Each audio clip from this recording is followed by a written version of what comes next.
Amin.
Assalamualaikum warahmatullahi wabarakatuh. Malam ini ada kedatangan kita 2 orang Hasan dan Habib Farhan.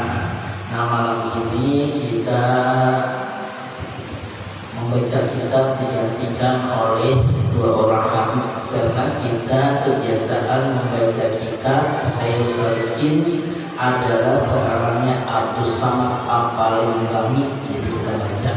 Jadi malam ini terjadi abdalnya juga abdal ini artinya orang Palembang. Biasanya kita baca Palembang, baca kitab dari karangan orang Palembang. Malam ini langsung dua habib dari Palembang yang memberikan nasihat kita. Nah, jadi kita sama-sama akan mendengarkan nasihat dua habib yang datang dari Palembang. Habib yang biasa di sini, misalnya habib ini lebih semangat lagi daripada biasanya kalau ini. Kenapa? Karena ada yang mendorong di belakang sudah. Dulu ada pendorong di belakang, ini tambah gegah, tambah semangat lagi. Jadi bisa melakukan masalah-masalah itu lebih lagi, lebih semangat karena ada pendorong dari belakang. Nah, jadi kita sama-sama mendengarkan tausiah dua habib malam ini dari Palembang. Itu biasanya kita membaca artinya karangan Abdul Samad Palembang. Nah, ini langsung orangnya. Nah, terserah artinya siapa yang buat. Dipersilakan Abdul Hasan atau Habib Farhan. Bismillahirrahmanirrahim. Assalamualaikum warahmatullahi wabarakatuh. Alhamdulillahirabbil alamin wa bihi nasta'in ala umuri dunya wad din. Wassalatu wassalamu ala asyrofil anbiya'i wal mursalin sayyidina Maulana Muhammadin wa ala alihi wa sahbihi wa sallam ajma'in. Allahumma shalli wa sallim wa barik ala sayyidina Muhammad wa ala ali sayyidina Muhammad wa sallallahu sadri. ويسألني عن الرحمن ربنا بالإسلام يقوم قولي بجاه النبي وصحبه وآله ومن حاضر والحاضرات yang dirahmati Allah Subhanahu wa taala. Alhamdulillah, segala puji bagi Allah Subhanahu wa taala yang senantiasa masih memberikan kita nikmatnya Allah Subhanahu wa taala, yang mana pada malam hari ini kita masih bisa berkumpul bersama dengan nikmat yang telah diberikan oleh Allah Subhanahu wa taala. Dan mudah-mudahan kita minta kepada Allah Subhanahu wa taala agar kita selalu diberikan nikmat pada Allah Subhanahu wa taala dan diberikan juga keistiqomahan untuk menghadiri tempat-tempat yang baik, menghadiri majlis-majlis ilmunya Allah, ilmunya Nabi Muhammad sallallahu alaihi wasallam. Dan kemudian salawat dan salam telah kita bacakan kepada junjungan agung kita, yaitu Nabi Muhammad sallallahu alaihi wasallam beserta para keluarga dan para sahabat dan para pengikut beliau hingga akhir zaman. Hadirin wal hadirat yang dirahmati Allah Subhanahu wa taala. Ya. Alhamdulillah, kembali saya dihadir yang sebenarnya tidak siap mau menyampaikan apa, mau ceramah apa, tapi guru ini yang ceramah. Apa yang ada di kepala aja, mohon maaf kalau pendek atau salah, atau kurang paham lah dia kalau apa yang perlu disampaikan dalam hari ini, mohon maaf. Dan saya juga berterima kasih kepada pihak kerajaan yang sudah ulun banyak-banyak terima kasih dan mohon maaf yang sebesar-besarnya kepada pihak kerajaan, mohon maaf yang sebesar-besarnya. Alhamdulillah, di malam hari ini kita telah menginjak daripada bulan Zulhijjah, mau habis dari Zulhijjah, mau memasuki daripada bulan Zulhijjah. Dan berhubung kita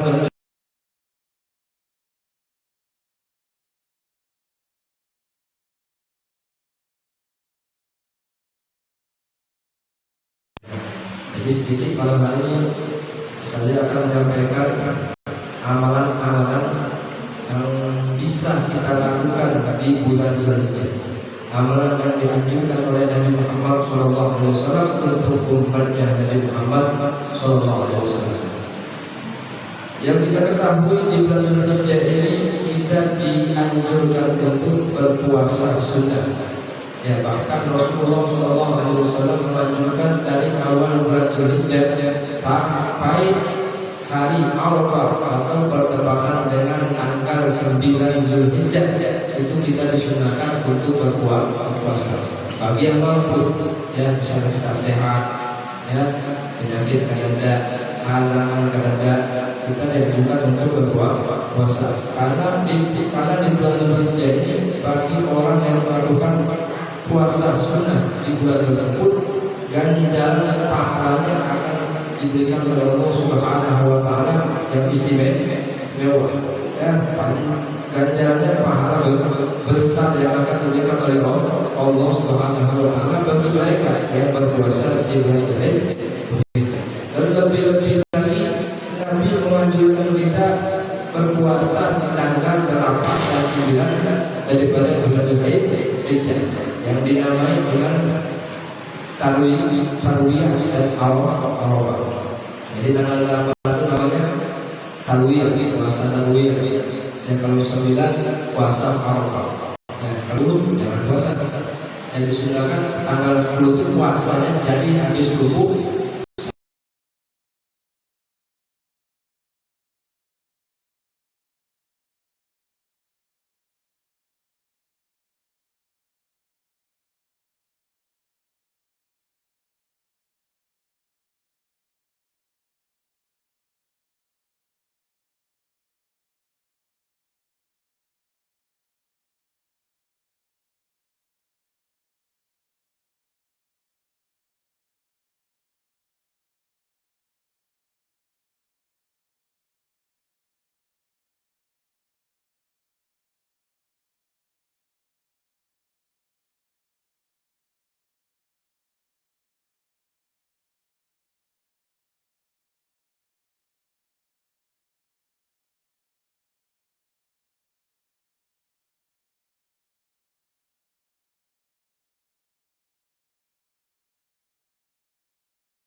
Ta'ala. Bahkan Nabi Muhammad SAW bersabda di dalam hadisnya, ada 5 malam kata Nabi, doa seorang hamba yang tidak akan ditolak oleh Allah.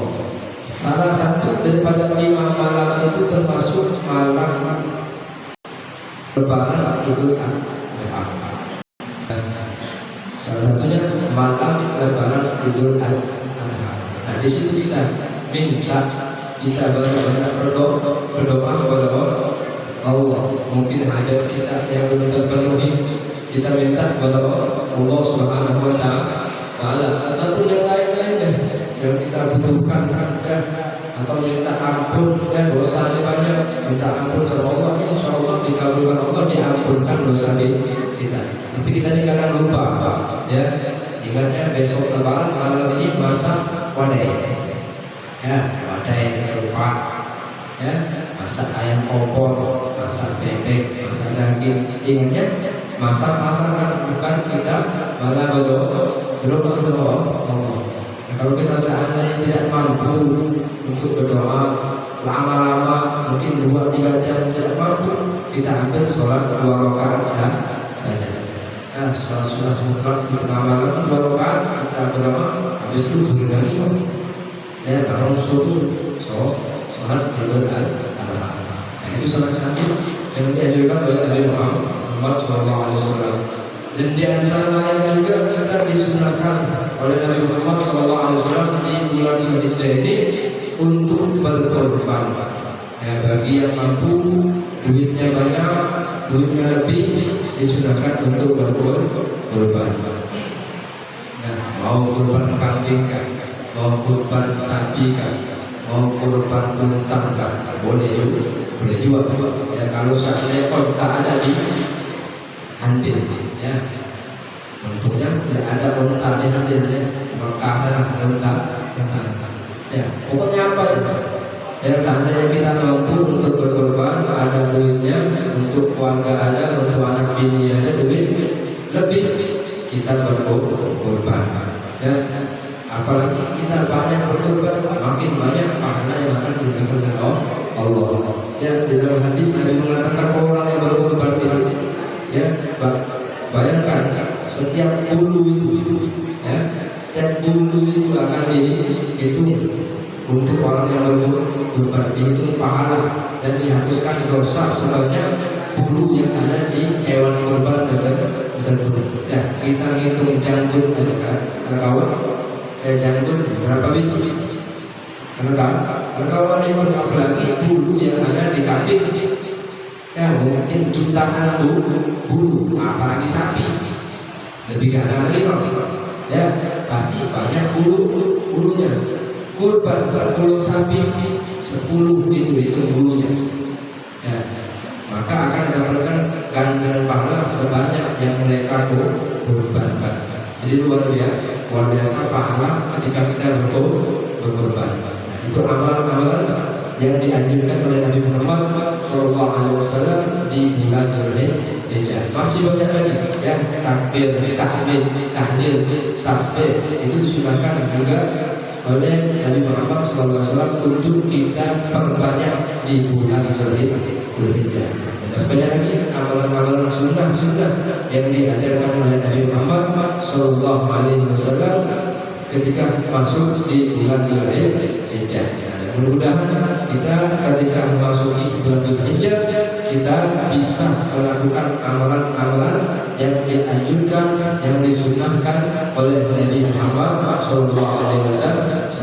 Dan mudah-mudahan kita semua yang ada malam hari ini diberikan kesehatan oleh Allah Subhanahu wa Ta'ala, agar kita bisa melakukan amalan-amalan yang dianjurkan oleh Nabi Muhammad Sallallahu Alaihi Wasallam. Mungkin ini sedikit saja yang bisa saya sampaikan.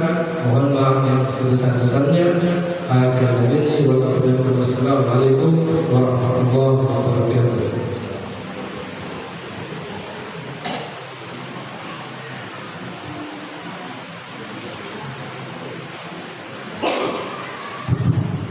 Bismillahirrahmanirrahim. Assalamualaikum warahmatullahi taala wabarakatuh. Bismillahirrahmanirrahim. Wassalatu wassalamu ala Rasulillah Sayyidina wa habibina wa syafi'ina wa qurrati a'yunina wa maulana Muhammad ibn Abdullah wa ala alihi wa sahbihi wa man wala. Allahumma salli wa sallim wa barik wa karrim wa barik wa 'azim ala habibika Sayyidina Muhammad الفاتح للأغلق والخاتم لما سبق ناصر الحق بالحق والهادي إلى صراطك المستقيم وعلى آله وصحبه وقدره وبداره العظيم. سبحانك لا علم لنا إلا ما علمتنا إنك أنت العليم الحكيم وتب علينا إنك أنت التواب الرحيم. رب اشرح لي صدري ويسر لي أمري واحلل عقدة من لساني يفقهوا قولي بجاه النبي وآله وصحبه. الحمد لله. معاشر الحاضرين wal hadirat yang dimuliakan oleh Allah Subhanahu wa Ta'ala, berkhusus yang saya muliakan, yang saya hormati, saya bermajlis Guru Baharudin. Mudah-mudahan beliau selalu diberi kesehatan oleh Allah. Allah panjangkan umurnya dengan taat kepada Allah. Amin ya rabbal hadirin yang dimuliakan oleh Allah. Alhamdulillah, bersyukur kita kepada Allah atas segala nikmat-nikmat yang Allah Subhanahu wa Ta'ala telah berikan kepada kita, sehingga pada malam hari ini kita masih diberikan taufik, diberikan hidayah oleh Allah Subhanahu wa Ta'ala, sehingga kita dapat berkumpul di tempat yang insyaallah penuh dengan keberkahan, di majelis, di perkumpulan yang insyaallah penuh dengan maghfirah, ampunan Allah Subhanahu wa Ta'ala. Dan berkumpulnya kita pada malam hari ini dalam rangka berzikir, menyebut nama Allah, bersalawat kepada baginda Nabi besar Muhammad sallallahu alaihi wasallam. Kita menimba ilmu warisan daripada baginda Rasul sallallahu alaihi wa ala alihi wasallam. Ilmu ini adalah warisan, peninggalan yang ditinggalkan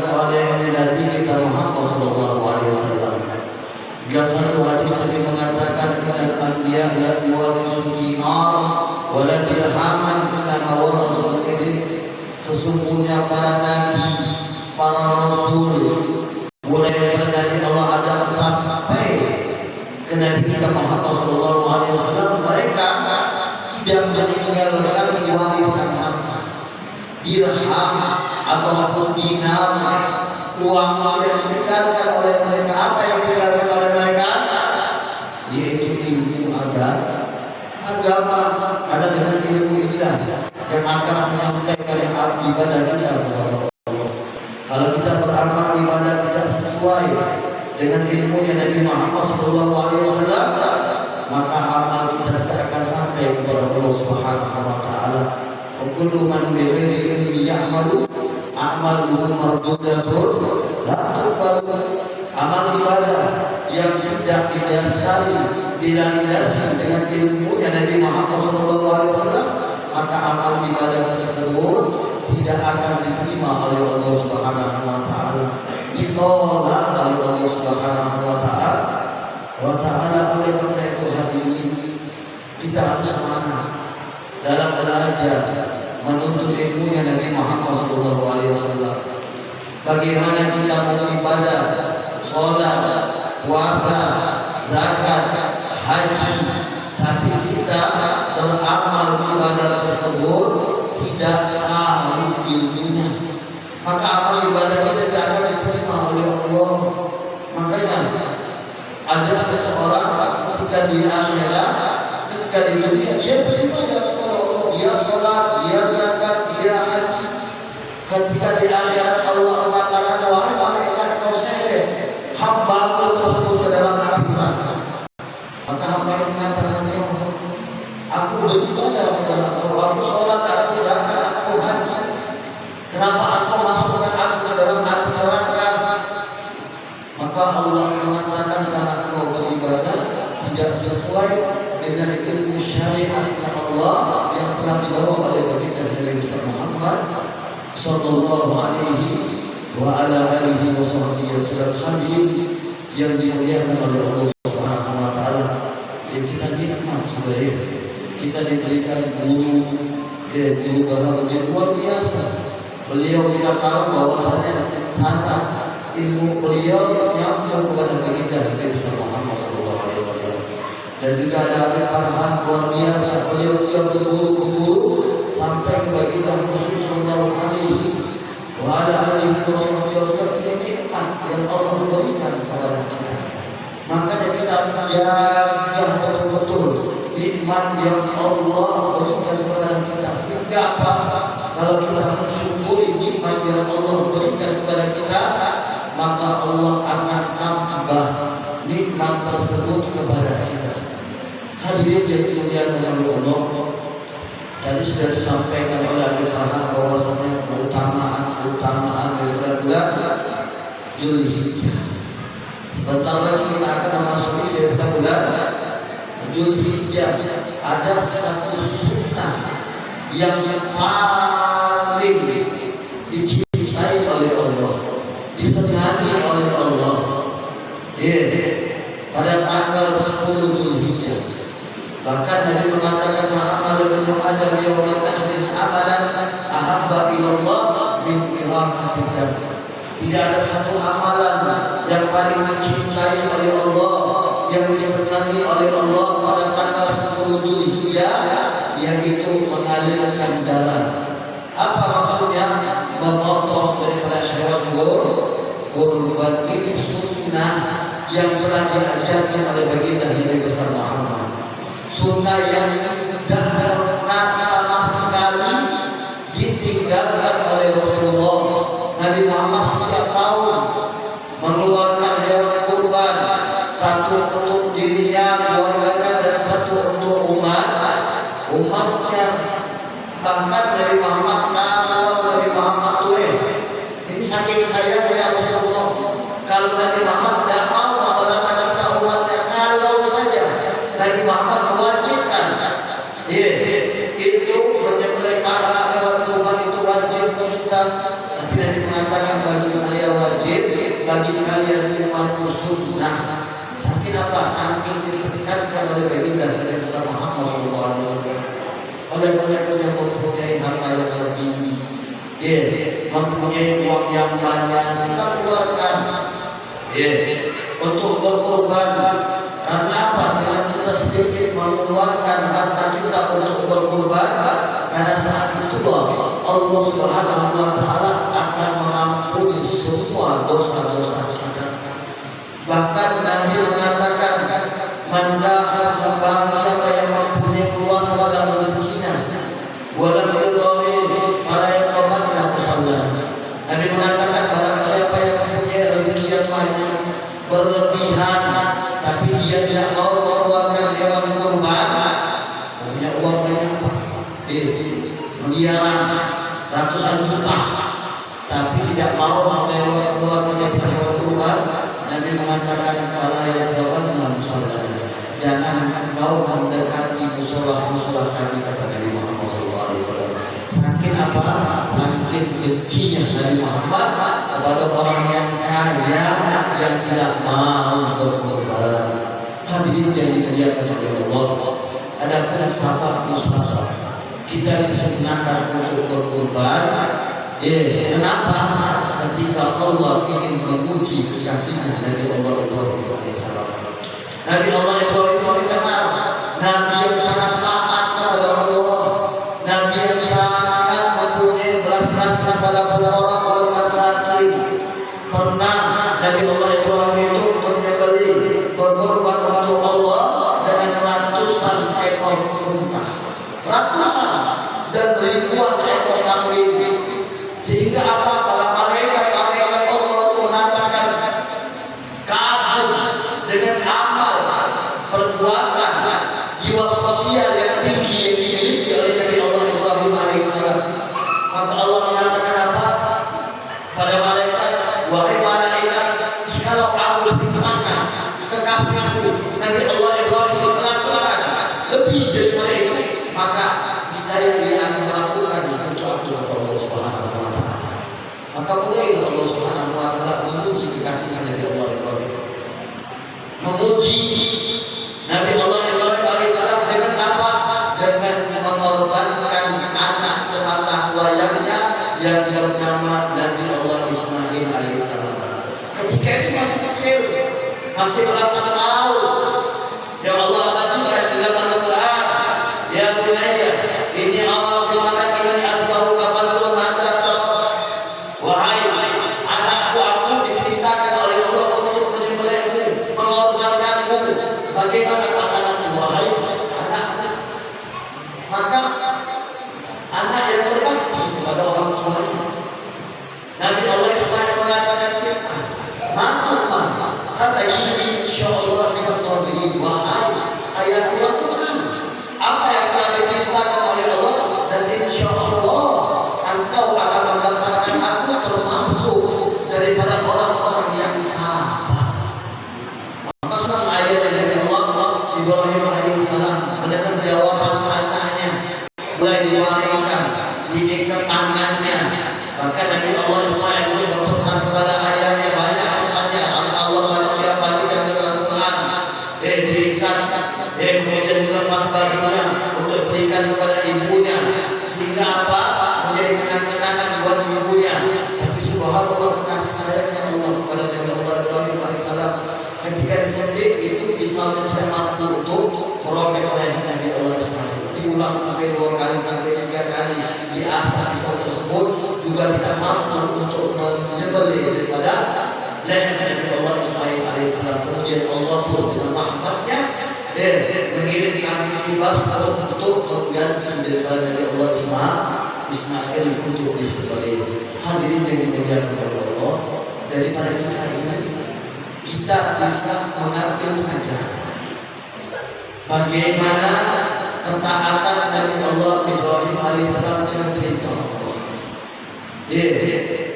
Bagaimana ketaatan Nabi Allah Ibrahim dengan perintah Allah, walaupun yang diorbankan anak semata wayangnya yang sangat dicintai, lama menikah bertahun-tahun tidak mempunyai anak. Ketika mendapatkan anak, Allah uji untuk disembelih.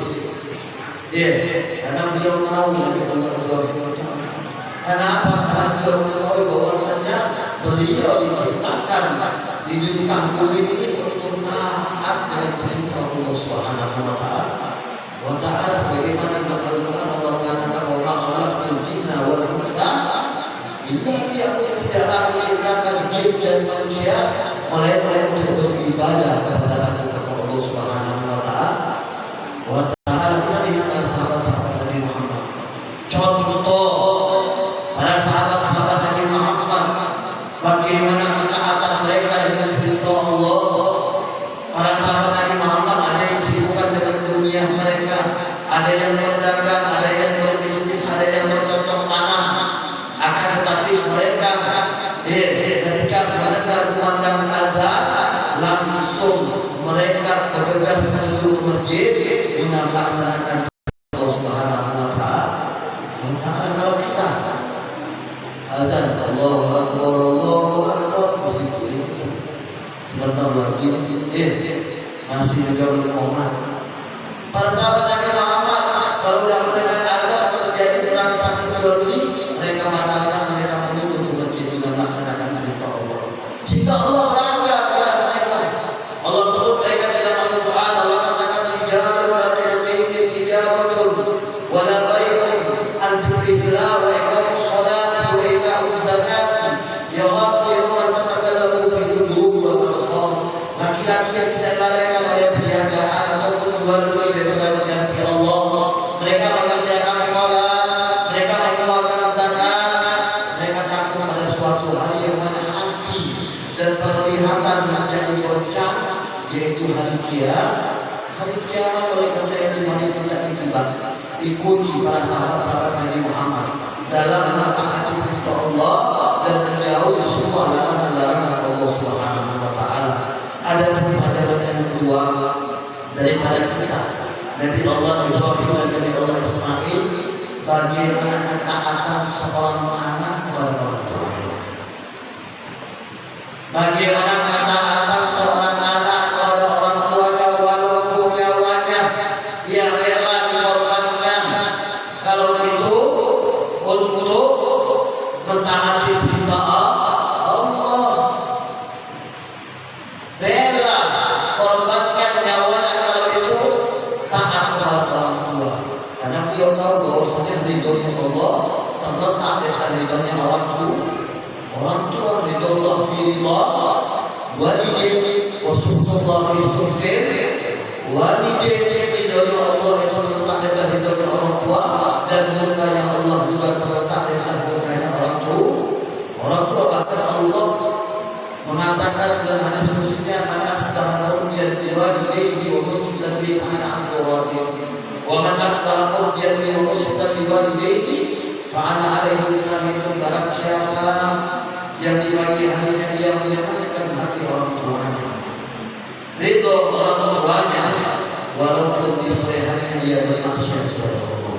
Allah murka pada anak tersebut yang tadinya Allah murka menjadi ridho. Karena apa? Karena memandang orang tuanya ridho.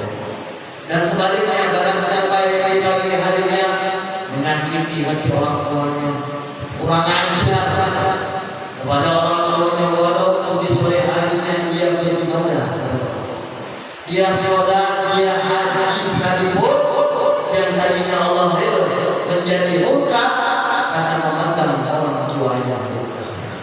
Setelah mendengar hadis tersebut, ada seorang sahabat Nabi Muhammad SAW bertanya kepada Rasulullah, wahai Nabi Muhammad, bagaimana wahai Rasulullah jikalau orang tuanya tersebut dia zalim kepada anaknya, menyakiti hati anaknya, wahai Nabi Muhammad? Kata Rasulullah apa?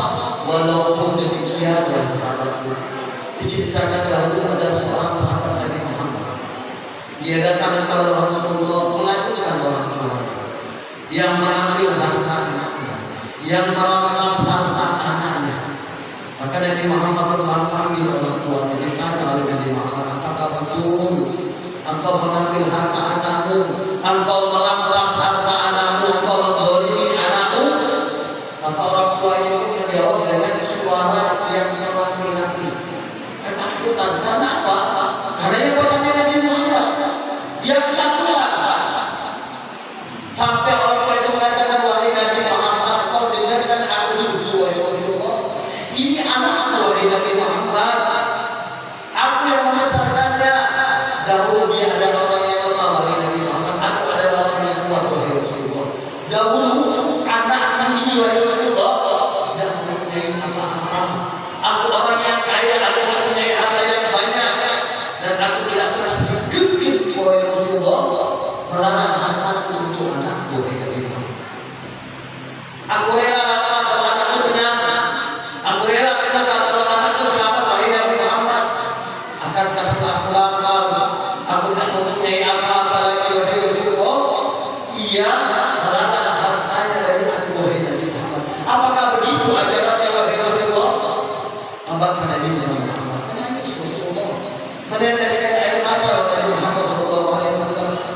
seraya mengatakan tidaklah mendengar jawaban orang tua tersebut melainkan perbantuan, permohonan, merintih, menangis karena jawaban orang tua tersebut.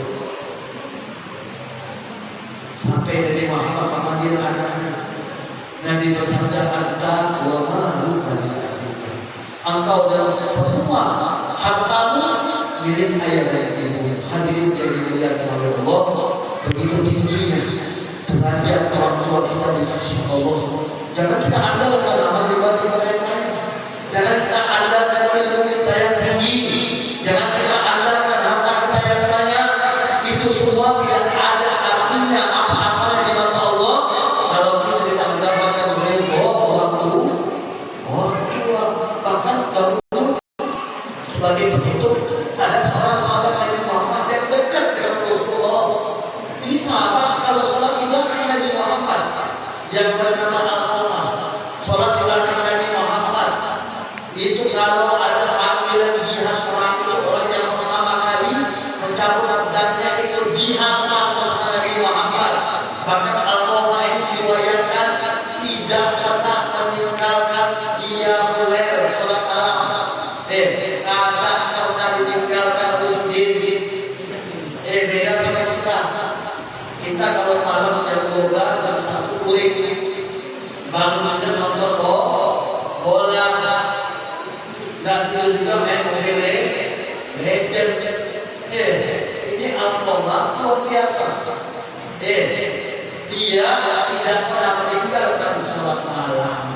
Tapi lihat, ketika mau meninggal sama maut itu belum dikunci oleh Allah. Tidak bisa mengucapkan la ilaha illallah. Makanya Nabi mengatakan man akhirul kalam la ilaha illallah dakhala jannah. Barang siapa yang di akhir hayatnya mengucapkan la ilaha illallah, maka Allah akan masukkan ia dalam surga. Dan sebaliknya, barang siapa di akhir hayatnya tidak bisa mengucapkan la ilaha illallah, maka Allah akan seret hamba tersebut dalam api neraka jahanam. Allah Subhanahu wa taala. Ini Al-Qamah hidup yang dibenci oleh Allah. Tidak bisa mengucapkan la ilaha illallah pada dekat dengan Nabi Muhammad. Salat malamnya luar biasa di belakang Nabi Muhammad kalau salatnya. Tapi tidak bisa mengucapkan la ilaha illallah. Sampai heran sahabat Nabi Muhammad. Dilaporkan kepada Rasulullah. Nabi Muhammad datang langsung kepada Al-Qamah. Nabi yang mentalkan langsung mengucapkan qul la ilaha illallah ya Allah. Mengucapkan la ilaha illallah ya Allah. Lalu diuji oleh Allah Subhanahu wa taala. Sedih Rasulullah melihat keadaan sahabat yang tersiksa. Kenapa tidak bisa meninggal dalam keadaan baik? Maka singkat cerita Nabi Muhammad memanggil malaikat Jibril dari sana. Wahai Jibril, kau datang kepada Allah, tanyakan dosa apa, kesalahan apa yang dilakukan oleh Allah sehingga Allah tidak izinkan dia meninggal dalam keadaan husnul khatimah. Maka singkat cerita malaikat Jibril datang kepada Allah, maka Allah mengatakan Al-Qamah huququl walidain, durhaka kepada orang tuanya, berani pada orang tuanya, menyakiti hati orang tuanya. Maka malaikat Jibril mengatakan, wahai Rasulullah, ini Al-Qamah huququl walidain, durhaka kepada orang tuanya, menyakiti hati ibunya. Dia lebih mementingkan istrinya daripada orang tuanya. Maka Nabi mengatakan, apa solusi dalam solusi bagi Nabi Muhammad? Terasa dibakar ini Al-Qamah, dikumpulkan kayu bakar semua. Sebelum dibakar ini Al-Qamah datang ibunya mengatakan, wahai Nabi Muhammad, kau apa anakku? Kata Nabi Muhammad, aku bakar. Masa apa sebabnya wahai Nabi Muhammad? Disabarkan kepada Nabi Muhammad. Karena sebab engkau murka, engkau marah kepada Al-Qamah sehingga Allah murka kepada Al-Qamah. Terus bagaimana wahai Nabi Muhammad sehingga anakku meninggal dalam keadaan husnul khatimah? Maka Nabi mengatakan, engkau ridhoi Al-Qamah, maka Al-Qamah akan meninggal dalam keadaan husnul khatimah. Maka Ibnu Al-Qamah mengatakan, sekarang aku ridho kepada Al-Qamah. Maka Al-Qamah pun mengirim mengucapkan asyhadu an la ilaha illallah wa anna Muhammad Rasulullah, dan nyawanya pun dicabut oleh malaikat dan Al-Qamah pun meninggal dalam keadaan husnul khatimah. Kita lihat daripada cerita ini, Al-Qamah meninggal dalam keadaan baik, husnul khotimah, bukan karena amal ibadahnya, bukan dengan Nabi Muhammad, bukan karena amal dia model ikut syarat pada Nabi Muhammad SAW. Karena apa? Karena ridho orang tua ketika berdoa kepada Allah.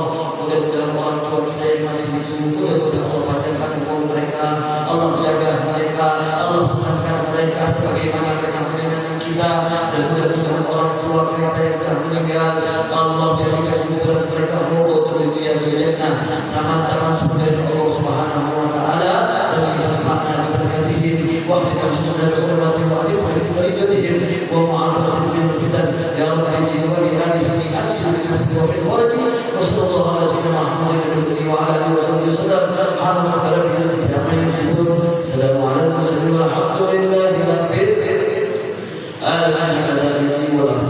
Assalamualaikum warahmatullahi wabarakatuh.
Allah